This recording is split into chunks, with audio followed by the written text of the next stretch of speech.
All right, so it's now time to, like I said, get into the legal matters. And this man is not just a legal brain, he's also a staunch football supporter. And so he was excited that what happened last week, Friday, happened.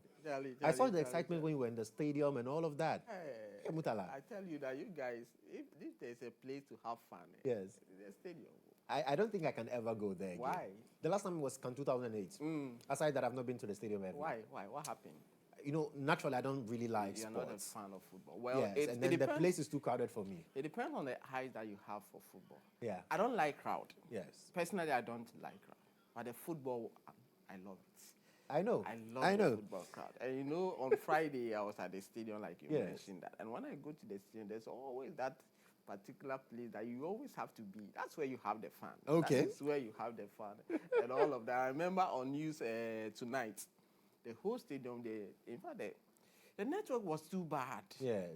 So I got called in to give an update because the sports team was struggling to get in touch with them and all of that. And just when I was giving an update, and the first goal just came.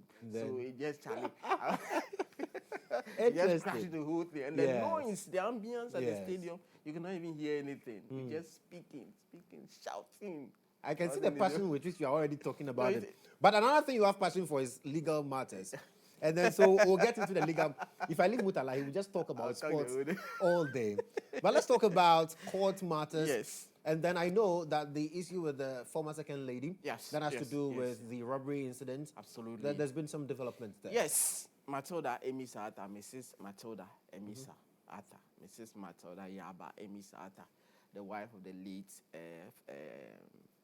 Deputy Vice President Parkwesi Amissah-Arthur.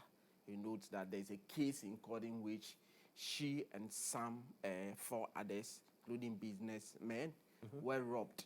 And Yahuza Osmanu is the one accused of allegedly robbing them. And so it is getting to a stage where the trial is expected to start. Right. And the trial will start with prosecution parading their witnesses to come to court and testify. The latest development is that prosecution wants their witnesses testify in camera. They want their witnesses to testify in chambers, not in open court. So I remember Justice Kizita Nako Akwashi asked or directed them to file formal application to justify further and better particulars why they want their witnesses to testify. So last week, they came to court and made their submission to the court. Assistant State Attorney Ebenezer Aka was the one that was the one that represented the state. And his argument was very simple. He made the point that some of the witnesses are politically exposed. And the only one that we know is politically exposed here is the former second lady, Matilda Amissah-Arthur. He did not mention the name, but he said politically exposed.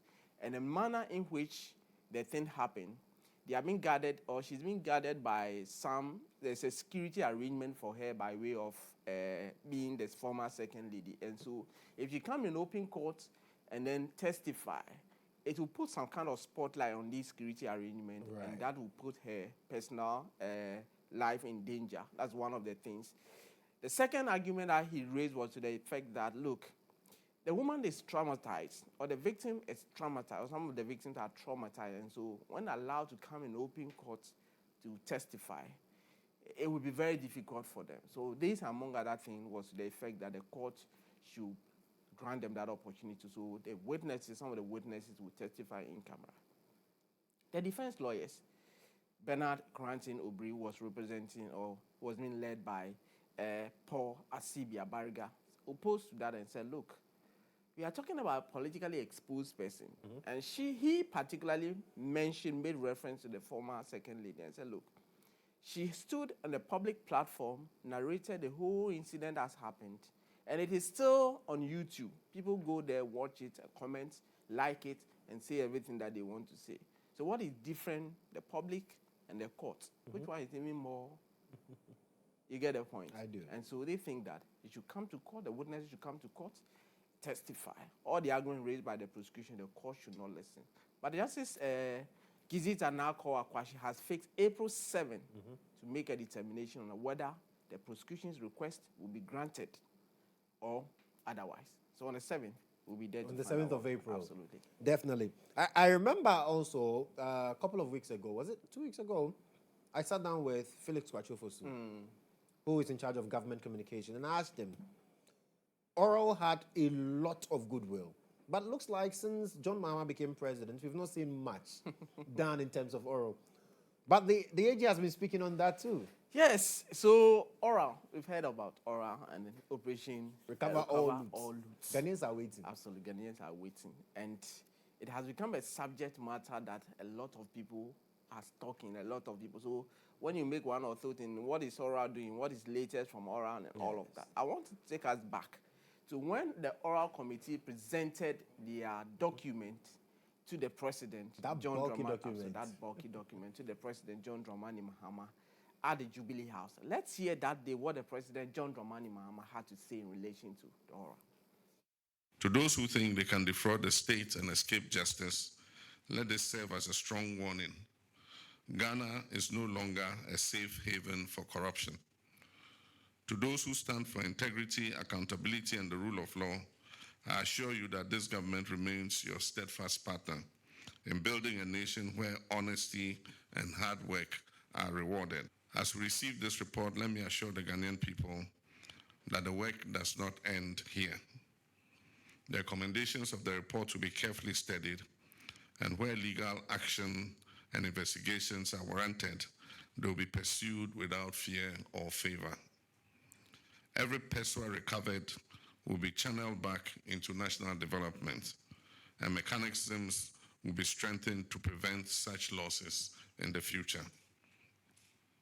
I have promptly handed over the report to the Attorney General and Minister of Justice, and I give him firm instructions to commence immediate investigations into the cases reported in here with a view to prosecuting anyone found liable for corruption or related offenses. So just when the President said that I've handed over the document to the Attorney General, you see that you saw the Attorney General working with the document in his hand and all of that. But there was this man close to by, and he's part of the Oral Committee, Domelovo. Daniel Domelovo, former Auditor General. Auditor General. Right. He was there. And he also granted this interview to GHOne after that. What is profound is that it's no longer going to be business as usual, where public officers use their offices to amass wealth and ignore the rest of us wallowing in poverty. So if there is anything at all, my happiness is the assurance that we receive from the President and the Attorney General. In fact, the President handed over the report immediately to the Attorney General, which means he wants action to be taken. So the Attorney General may go into investigation or audits or whatever he wants to do, so to establish the facts and take action. And we hope that that culture of impunity, whereby public officers dissipate public resources anyhow, with no sense of responsibility, may have to come to an end. My biggest happiness today is that the President did not only sanction the oral, which has brought the preliminary work has almost come to an end, but the President also promised more or less Operation Prevent All Loots. Is it that the current administration will be also held to the same standard of accountability, which I think is good news, and Ghanaians should hold him accountable for that, to ensure that when his staff or his appointees also commit similar offenses, they face the music. The former Auditor General, Daniel Domelovo, also in giving us some perspective there and all of that. But the man who has been given the task, Oral's work is done, the first part of it is done, and he is supposed to now look at it and find out whether there's a prima facie, the allegations that have been made, the report, the complaint that have been filed, the petition, all of them together. Is there any case to do? Let's hear from the Attorney General, Dr. Dominic Ayine. I said a lot about oral at my, vetting. No, don't. I mean, I will. Okay. So, basically, the oral committee and I will be meeting somewhere early next week, most likely on Monday, and I will be briefed by them in respect of. I'll be briefed by them in respect of what they have gathered so far, And, of course, I will take over the information that they have. Listen carefully. I'm saying information that they have gathered. Information is different from evidence that, can be used in a court of law. That is the Attorney General, Dr. Dominic Ayine, who said that I'll be meeting the committee and I'll be getting some briefing and then I'll know what to do. But we put together, we're just taking you back to the screen and show you some data, some information about Aura. And on your screens now, it said there's some in the brackets, in the circle over there. $21.19 billion US dollars. Billion US dollars. And this is the total estimated value of all cases reviewed.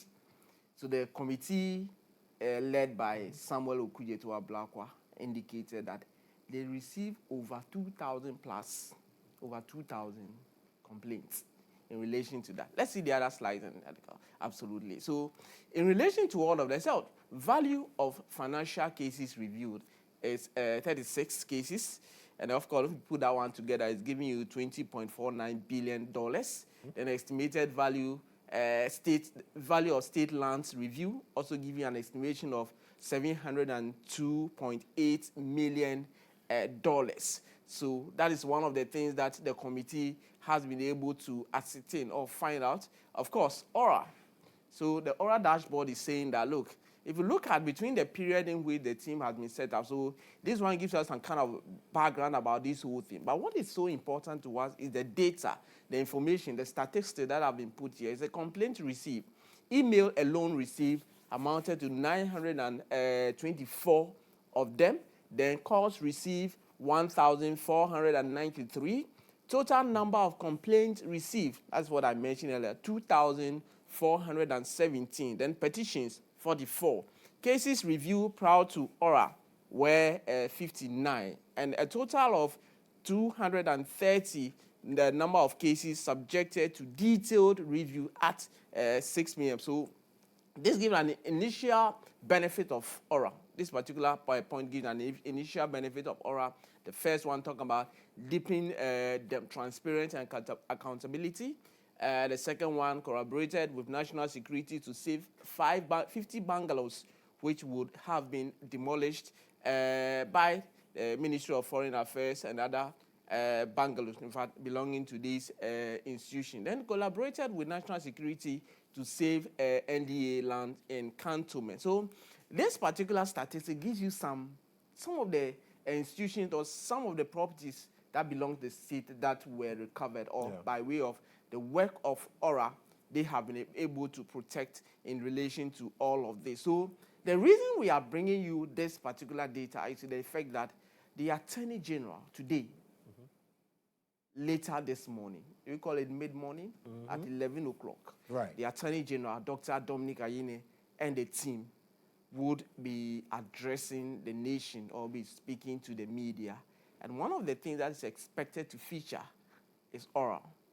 It also expected, the Office of the Attorney General is also expected to give us some updates on some of the raids, some of the searches that they have conducted. One, former Finance Minister, Ken Ofori-Atta, and then Dr. Ernest Addison, the former Bank of Ghana. And in fact, I do understand that there are some others who are also cooking. The others are also cooking because the last time I spoke to the director in charge of operation and national security, Mr. Richard Jakpa, he mentioned that they have been orders for some other searches and all of that.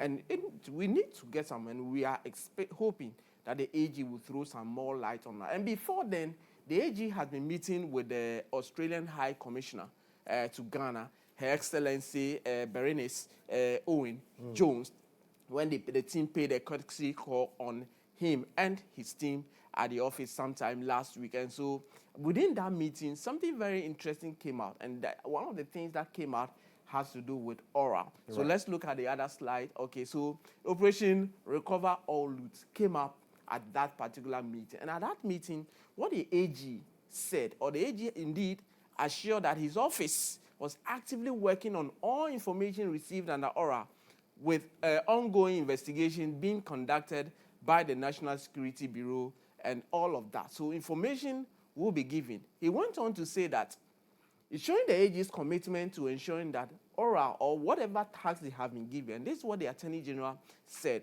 AG emphasized that his office is committed to thoroughly investigating and verifying all allegations. Note that the work of oral is not definite. Right. The AG would then have to do further investigation. If there's a prima facie, the police is referred to it, go and look at that, and that is when an arrest is made. Allegations under oral to ensure credible evidence is gathered before any court proceedings commence in relation to that. And the AG stressed the importance of avoiding political persecution. And if you will remember, one of the issues that came to the fore during the previous administration, some of the things even that happened in court, where some judges will say, prosecution, if you are not ready with your case, please take it away. When you are ready, you come back. The AG is saying that this particular, we do not want to take people to court before we start fishing for evidence. Right. We want to gather all our evidence, make sure that we have a watertight case before we go to court. And when we go to court, we know that we have a case, and then the trial will proceed on. And then he went on to say that to avoiding political persecution, noting that such actions could undermine Ghana's democratic values. So it's one of the things that the Attorney General is intending to avoid, arraigning people before looking for evidence. What it intends to do is now to make sure that you have a watertight case before proceeding to court or by pressing charges against some others. And within this meeting, you can see some faces here. These are some of the people, right, or the dignitaries, the personalities who were at the meeting. One of them is the Deputy Attorney General and the Minister for Justice, Dr. Justice Remside. He was present at that particular meeting. The Solicitor General, and for those who will be asking for the Solicitor General, she's the one third on your from the right on the left of Dr. Remside.